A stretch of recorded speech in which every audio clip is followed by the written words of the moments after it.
메시아의 예언이라는 말씀으로 6절까지를 중심으로 말씀을 나누겠습니다. 이 본문에는 다음과 같은 내용이 나옵니다.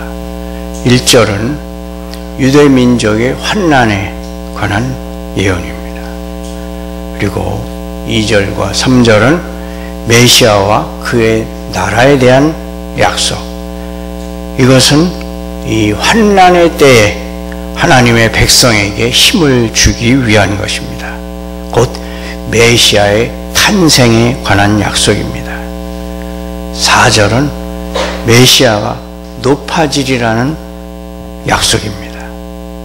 그리고 5절과 6절은 메시아가 자기 백성을 보호하시고 그와 그들의 원수들에 대하여 승리하시리라는 약속입니다. 미가 선지자는 주전 750년에서 690년 사이에 활동했던 선지자입니다. 미가서 1장 2절에서 7절은 사마리아에 대한 심판인데, 이 미가 선지자는 유다에서 활동했던 남유다 왕국에서 활동했던 선지자인데, 주전 722년 북왕국 이스라엘이 멸망하는 것을 보았을 것입니다. 이제는 미가는 예루살렘에서 남유다 예루살렘의 멸망을 예언하고 있습니다. 첫째로 1절에 유다의 굴욕에 대해서 말합니다.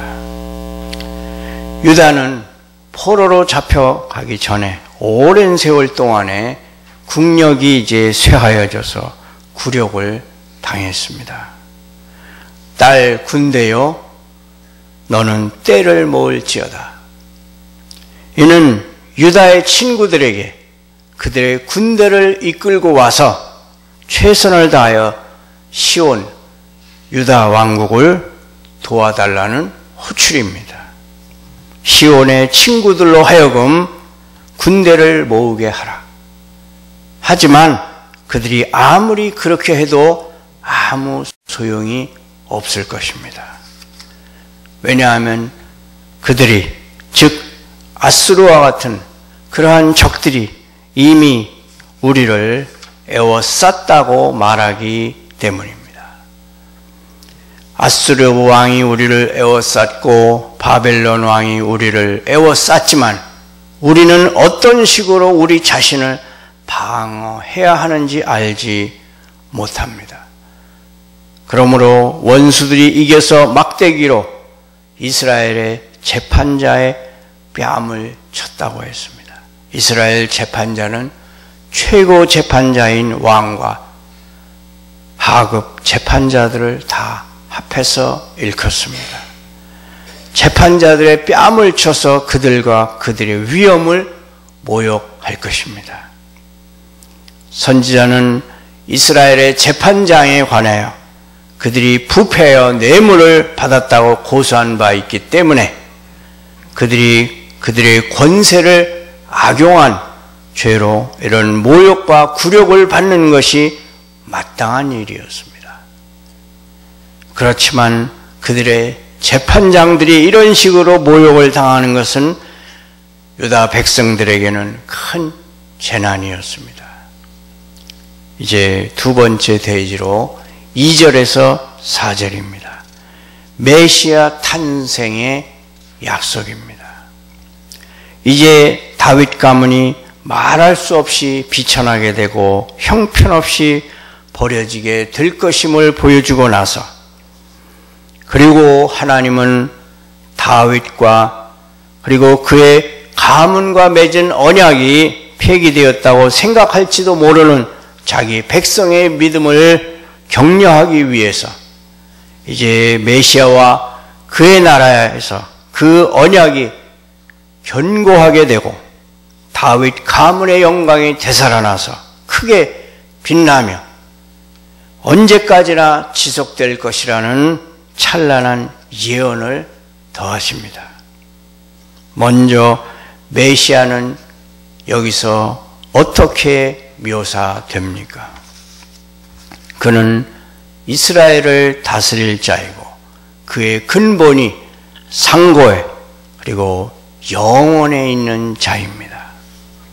첫째로 메시아는 하나님으로서 영원 전부터 존재하셨다는 것입니다. 그가 햇살이 해로부터 나오는 것 같이 나오심은 그의 나오심은 옛적부터요 영원부터입니다. 이것은 그리스도의 영원한 출생, 그가 하나님의 아들로서 창세전에 아버지 하나님으로부터 나오셨음을 보여주는 아주 중요한 묘사입니다. 이 예언은 오직 메시아 그리스도에게만 적용될 수 있고 그 외에 어떤 다른 존재에게도 적용될 수가 없습니다. 이 예언의 구절은 구약 전체에서 가장 중요한, 우리에게 가장 인상적으로 남는 구절 중에 하나일 것입니다. 또한 영원을 나타내기 위해서 상고와 영원이라는 두 단어가 함께 사용되었습니다.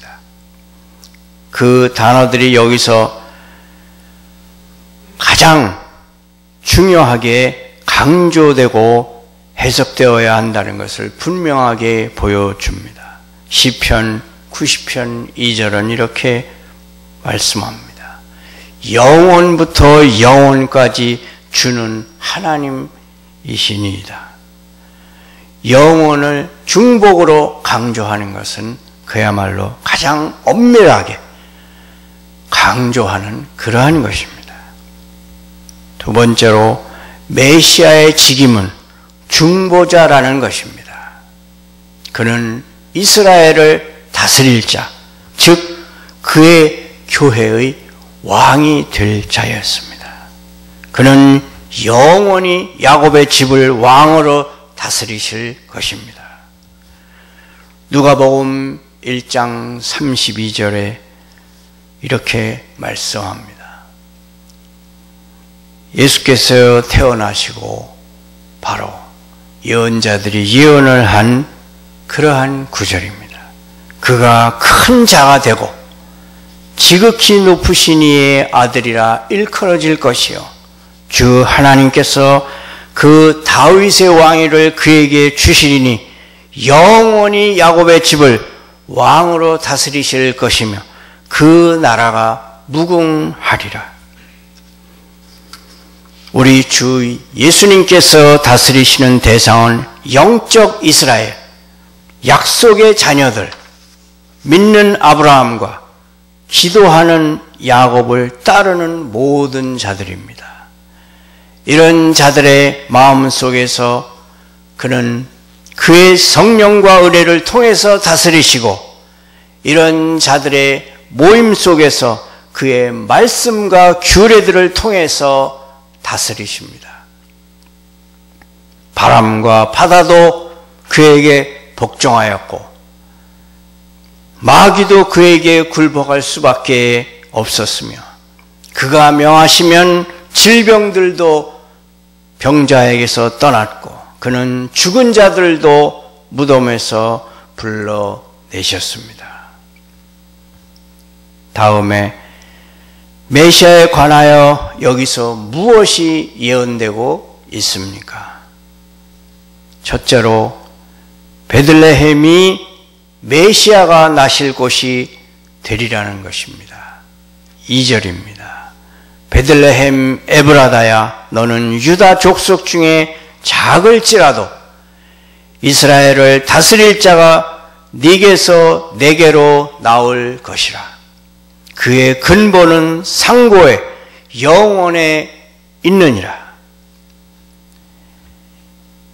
이 예언은 주전 700년경이라고 말씀드렸습니다. 지금으로부터 약 2700년 전에 주어진 예언입니다.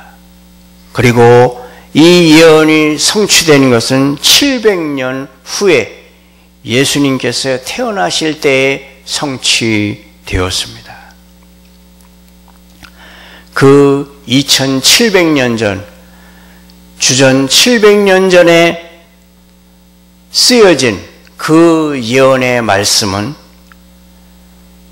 지금 남아있는 가장 오래된 구약 성경의 사본은 바로 사해사본인데, 사해 동굴에서 발견된 사해사본은 1945년에 발견된 것인데, 그것이 현재 남아있는 가장 오래된 구약 성경의 사본입니다.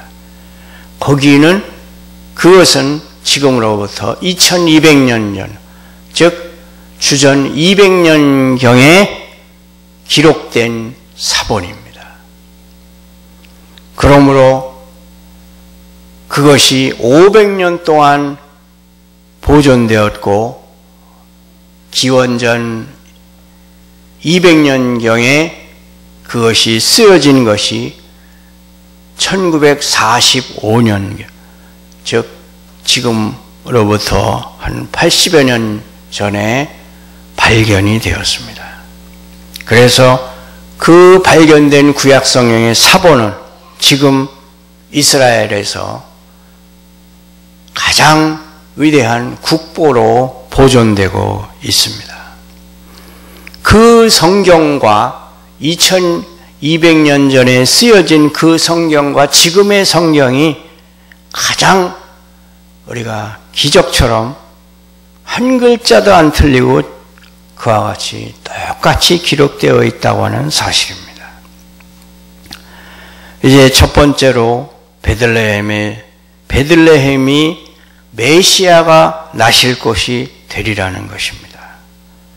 이 본문은 헤롯 왕이 그리스도가 어디서 나겠느냐고 사람들에게 묻자 서기관들이 그곳이 어디인지를 아주 확신 있게 대답하였을 때 인용한 그런 성경 본문입니다. 이것으로 보아서 그리스도는 다윗이 살던 마을 베들레헴에서 나오리라는 것은 유대인들 가운데서 널리 알려져 있던 것으로 보입니다. 베들레헴 에브라다라는 것은 에브랏 가문의 거주지라는 뜻입니다. 즉 에브랏 가문의 거주지 베들레헴이라는 것입니다. 다윗은 유다 지파 에브랏 가문 출생이었습니다. 베들레헴은 떡의 집이라는 의미입니다. 그렇기 때문에 생명의 떡이 되신 분이 태어나시기에 아주 적합한 곳입니다. 요한복음 6장 48절은 이렇게 말씀합니다. 내가 생명의 떡이니라. 이는 하늘에서 내려오는 떡이니 사람으로 하여금 먹고 죽지 아니하게 하는 것이니라. 나는 하늘에서 내려온 살아있는 떡이니 사람이 이 떡을 먹으면 영생하리라. 내가 줄 떡은 곧 세상의 생명을 위한 내 살이니라 하시니라. 또한 베들레헴은 다윗이 살던 마을이었기 때문에 다윗의 자손이 되시고 영원히 다윗의 상속자이자 후계자가 되실 분이 거기서 태어나도록 하신 것은 하나님의 특별한 섭리였습니다. 베들레헴은 유다 지파 중에서 아주 작은 마을이었습니다. 그 마을은 주민들의 수도 얼마 되지 않았고 유다 지파 중에 유명한 마을도 아니었기 때문에 이런 영광을 받을 만한 자격 같은 것이 그 마을에는 없었습니다. 두 번째로 이제 때가 차면 메시아가 여자에게서 태어나리라는 것입니다. 3절입니다. 그러므로 여인이 해산하기까지 그들을 붙여두시겠고 그 후에는 그의 형제 가운데 남은 자가 이스라엘 자손에게로 돌아오리니. 여인이 해산하기까지, 곧 메시아의 어머니가 되실 복되신 동정녀 마리아가 하나님이 정하신 곳 베들레헴에서 메시아를 해산할 그 정해진 때까지는 하나님이 자기 백성 이스라엘을 환난과 곤고에 내어주실 것이라는 것입니다. 붙여둔다는 것은 버려둔다는 말입니다. 하나님이 아주 오래전에 약속하셨고 그들이 그토록 오랫동안 기다려왔던 그들의 구원을 연기하실 것입니다. 즉 미가의 예언이 있고서 700년이 지나서야 이 예언의 말씀이 이루어졌습니다. 메시아의 근본은 영원에 있지만 이스라엘의 위로는 해산할 여인 동정녀 마리아가 해산할 때까지 기다리지 않으면 안 되었습니다. 그동안 하나님은 그들을 버려두실 것입니다. 하나님의 구원은 그 구원을 해산하기 위해 정해진 때까지 기다려야 합니다. 세 번째로 그 후에는 메시아의 형제 가운데 남은 자가 이스라엘 자손에게로 돌아오리라는 것입니다. 유대민족의 남은 자는 하나님과 언약관계에 있는 백성인 이스라엘의 참된 자손의 마음으로 돌아오게 될 것입니다. 즉 자녀들의 마음은 그들의 아버지에게로 돌이키게 될 것입니다. 어떤 학자들은 이 구절이 유대인과 이방인들을 모두 포함한 믿는 자들을 가리키는 것으로 해석합니다. 그들은 모두 하나가 되어서 이스라엘 나라를, 영적인 이스라엘을 이루게 될 것입니다. 네 번째로 메시아는 영화로운 왕이 되실 것이고 그의 신민들은 그의 통치 아래서 복되리라는 것입니다. 4절입니다. 그가 여호와의 능력과 그의 하나님 여호와의 이름의 위엄을 의지하고 서서 목축하니 그들이 거주할 것이라. 이제 그가 창대하여 땅끝까지 미치리라. 그가 서서 목축하시리라. 즉 그는 선한 목자가 되어서 지혜와 정성과 사랑으로 가르치시고 다스리실 것이며 계속해서 그렇게 하실 것입니다. 이것은 이미 이사야 선지자가 예언을 한 것입니다. 이사야 40장 11절은 이렇게 말합니다. 그는 목자같이 양떼를 먹이시며 어린 양을 그 팔로 모아 품에 안으시며 젖먹이는 암컷들을 온순히 인도하시리로다. 그는 그들을 위해 푸른 초장을 마련하시고 그의 아래에 있는 목자들로 하여금 그들을 이 초장으로 인도하게 하실 것입니다. 그는 선한 목자로서 양들보다 앞서가며 양들을 통솔하실 것입니다. 그는 평범한 사람으로서가 아니라 여호와의 능력으로, 즉 하나님의 능력을 덧입은 자로서 그의 일을 해나가시고 그의 길에 있는 난관들을 돌파하시기 때문에 실패하거나 낙심하지 않으실 것입니다. 그는 그의 하나님 여호와의 이름의 위엄에 의지하여 그 일을 하실 것이기 때문에 하나님의 이름이 그에게 있다는 것과 하나님의 이름의 위엄을 분명히 증거하실 것입니다. 선지자들은 그들이 전하는 말씀 앞에 여호와께서 이렇게 말씀하시되 라는 서두를 덧붙였지만 메시아이신 그리스도는 종이 아니라 아들로서 말씀하셨기 때문에 진실로 진실로 내가 너희에게 이르노니 라는 서두를 덧붙였습니다.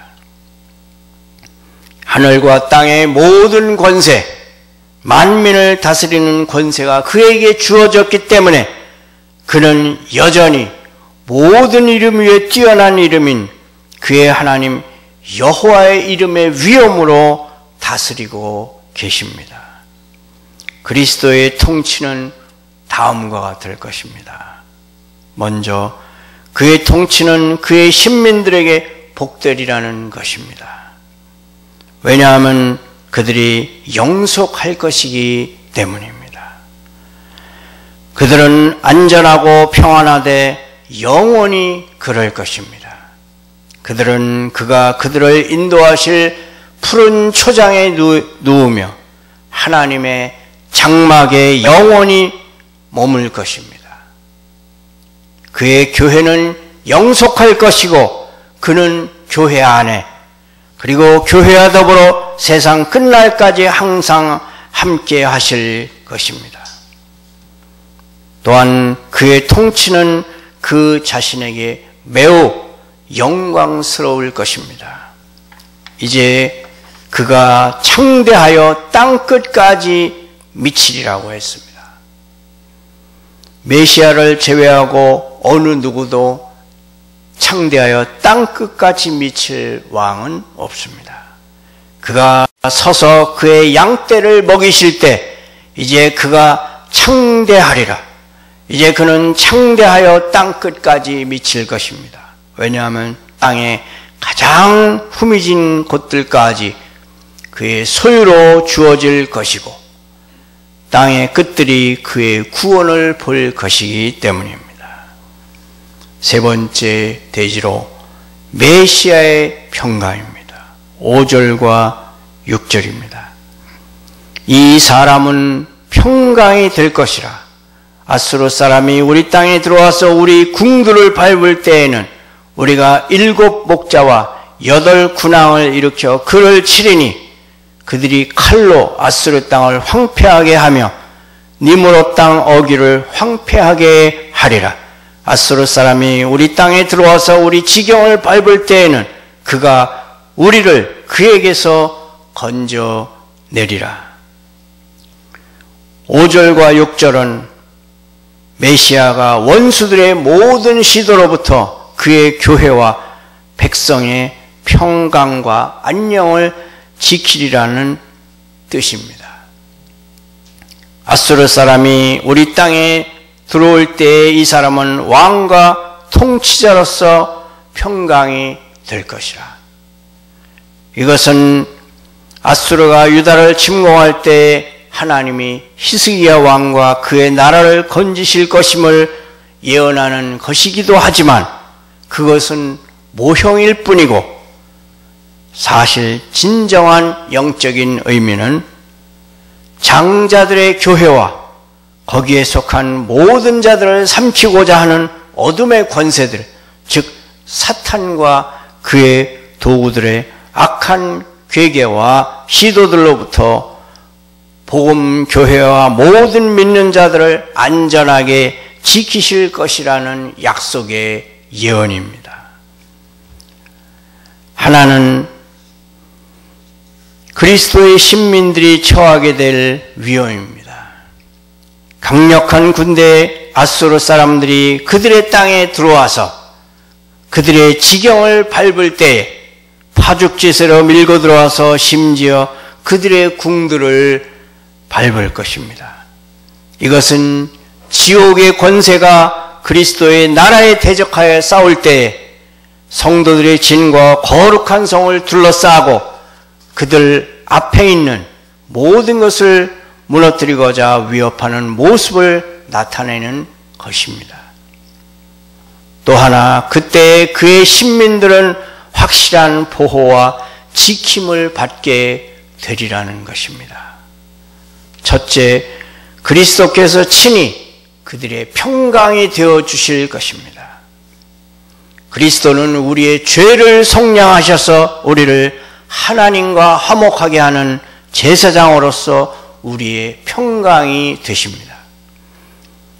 그는 우리의 원수들을 정복하시고 우리를 불안하게 만드는 두려움들을 잠재우시는 왕으로서 우리의 평강입니다. 아수르 군대가 이 땅에 들어와서 우리가 이루 말할 수 없는 위험과 환난에 처해 있어서 속으로는 이미 사망 선고를 받은 것 같은 상태일 때에도 이 사람은, 메시아는 평강이 되어 주실 수 있다는 것입니다. 요한복음 16장 33절은 이렇게 말합니다. 이것을 너희에게 이르는 것은 너희로 내 안에서 평안을 누리게 하려 함이라. 세상에서는 너희가 환난을 당하나 담대하라. 내가 세상을 이겼노라. 둘째로 그리스도께서는 그의 원수들을 무찌르시고 그들을 보호하시고 건지시기 위하여 사용하실 적절한 도구를 찾아내실 것입니다. 5절에 우리가 7 목자와 8 군왕을 일으켜 그를 치리라. 우리는 원수에게 대항할 수 있는 유능한 자들, 즉 목자들처럼 자애롭게 보살피고 군왕처럼 용기와 권세를 지닌 자들을 일으켜서 하나님의 교회를 평안하게 지킬 것입니다. 7과 8은 불확실한 수를 나타내는 숫자입니다. 하나님은 어떤 하실 일이 있을 때 그 일을 할 적절한 도구들을 반드시 찾아내실 것임을 우리는 명심해야 합니다. 하나님은 마음만 먹으시면 소수의 사람들을 통해서도 그 일을 하실 수 있으십니다. 하나님은 많은 사람들을 일으키실 필요가 없습니다. 7이나 8명의 주된 인물들을 일으키셔서 하나님이 그들과 함께 하시면 그 일은 이루어집니다. 주의 사역자들은 하나님이 이 세상에서 죄와 사탄의 세력에 대항해서 믿음의 의로운 대의를 지키시기 위하여 일으키신 목자들이자 군왕들입니다. 셋째로 교회에 대한 반대와 배척은 극복될 것이고 반대자들은 굴복될 것입니다. 이것은 아수르와 갈대아가 황폐화되는 것을 통해서 상징적으로 표현됩니다. 이 두 나라는 이스라엘에서 가장 가공할 만한 원수들이었습니다.